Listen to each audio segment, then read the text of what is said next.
তোরা বড় তোরা করবি না, তোরা না করলে কে করবে? আচ্ছা বড়রা ঠিক মইরা গেলে গরুস্থানে নিয়ে তারপরে দেখবানে আমার মা। ভাই আসলে তো ওর দায়িত্ব পালন করছে। হ্যাঁ, খালি একটা কথাই কইব, বড় আসলে দায়িত্ব পালন করছে, তাই না? আসসালামু আলাইকুম। আজকে আবার আসলাম আমরা বড় ছেলের দ্বিতীয় পর্ব তৃতীয় পর্ব নিয়ে কথা বলার জন্য। আজকে আমার সাথে আছে আমার মামু সেলিম মামু।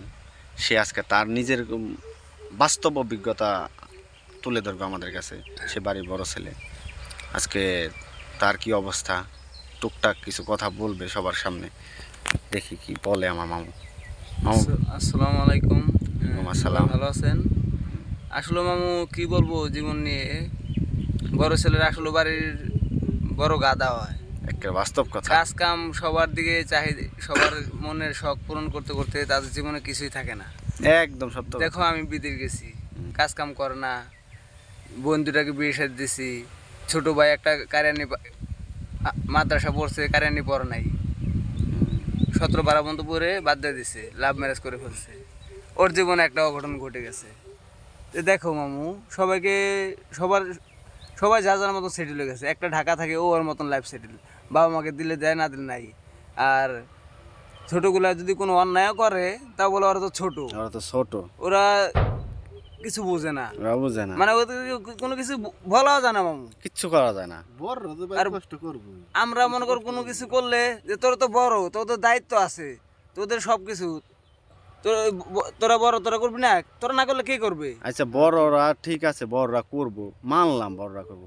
এই যে আজকে ছোট যারা, ওরা তো নিজের ইচ্ছাতে নিজের স্বাধীনতায় নিজেদের সেটেল করে নিল, এইটার দায়িত্বটা কে দিব? এই কৈফতটা কে দেবে?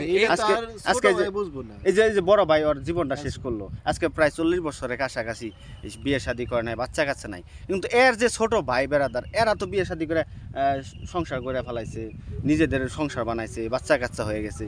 তাহলে এই বাচ্চারার কি দোষ হয়েছে? তাদের মানুষ করার কি তার দোষ হয়েছে? এই কথার উত্তর দাও।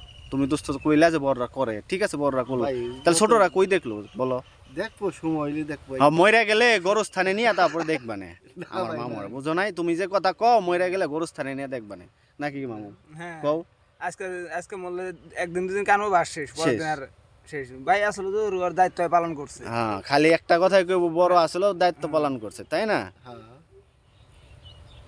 আজকে মামুর এই অবস্থা, আজকে মামুর চেহারার দিকে তাকালেই তো কত আফসোস লাগে, কিন্তু ভাই বোন এদের দিকে তাকায়, সংসারের দিকে তাকায়, ফ্যামিলির দিকে তাকাইতে তাকাইতে আজকে নিজের অবস্থানই নাই।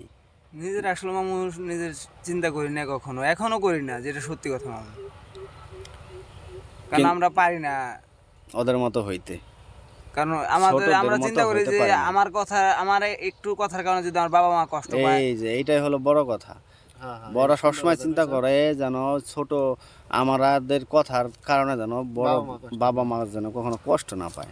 কারণ দেখো মামু, আমরা ছোট ভাইকেও কষ্ট দিতে পারি না, বোনকেও কষ্ট দিতে পারি না, মানে আমরা কেউ একটা কটু কথা বলতে পারি না যে আমাদের কারণে ওরা যদি কষ্ট পায় তাহলে নিজের কাছে অশান্তি ভোগ করে, কেমন যেন অশান্তি লাগে নিজের ভিতরটা। কিন্তু ছোটগুলো কিন্তু এসব চিন্তা করে না, এসব চিন্তা করে না, ওরা ওদের মনে যা আসে তাই ওরা বলে দেয়। কিন্তু আমরা এটা পারি না, যে আমরা আজকে আমার একটা কথার কারণে আমার বাবা কষ্ট পাবে, আমার মা কষ্ট পাবে, আমার ছোট ভাই কষ্ট পাবে, আমার বোন কষ্ট পাবে, আমরা এসব অনেক কিছু চিন্তা করি। ওদেরকে যার কারণে কিছুই বলতে পারি না, বললেও নিজের কাছে কষ্ট লাগে, পরে হয়তো রাগ ওঠে, অনেক কিছু বলি, আবার নিজে নিজে পরে কষ্ট পাই। ছোটদের ভিতরে এই অনুভূতিটা নাই, ছোটদের ভিতরে অনুভূতি নাই। যেমন আমি একটা কথা বলছিলাম যে বড় ভাইয়ের কামা রুজির উৎস পরিবার থেকে, বাপ মা থেকে শুরু করে ছোট ভাই বেদা সবাই পায়। তারপর দোস্ত নাম কিন্তু নাই, বড় ভাই যতই তোমার কাম করুক কিন্তু নাম কি কয় না। কিন্তু এই যে যেমন এই যে মামুর ছোট যেটা মাজার যেটা, এ কিন্তু আয় রোজগার শুরু করে বিয়ে শাদী করে নিছে, এর কামার টাকা কিন্তু ফ্যামিলিতে পায়ও না ঠিক মতো, পায় না। কিন্তু মামুর আমার উৎস থেকে কিন্তু বড় হয়েছে, 1 টাকা পেটে গেলেও গেছে, যায় নাকি এই যে আজকে যেমন এখন পর্যন্ত নিজের সংসার গোছাইতে পারে না, নিজের মতো সেটেল হইতে পারে না, কিন্তু তারা তো তাদের মতো সময় মতো তারা সেটেল হয়ে নিছে। বড় ভাইয়েরা যদি ওই চিন্তা করে নিজেদের সেটেল নিজেরা করতো, তাহলে ছোট ভাই বোনদের তাহলে অবস্থা কি হতো? আরো বেশি খারাপ হতো। ওরা এখন দেখা গেছে এনে লাথি উনে যেত, এনে লাথি উনে যেত, কিন্তু আমরা বড়রা ওদের শখ পূরণ করতে আমরা কোনো কিছু করি না, আমাদের নিজের দিকে তাকাই না আমরা। যে ওরা সুখে থাক, ওরা শান্তি থাক।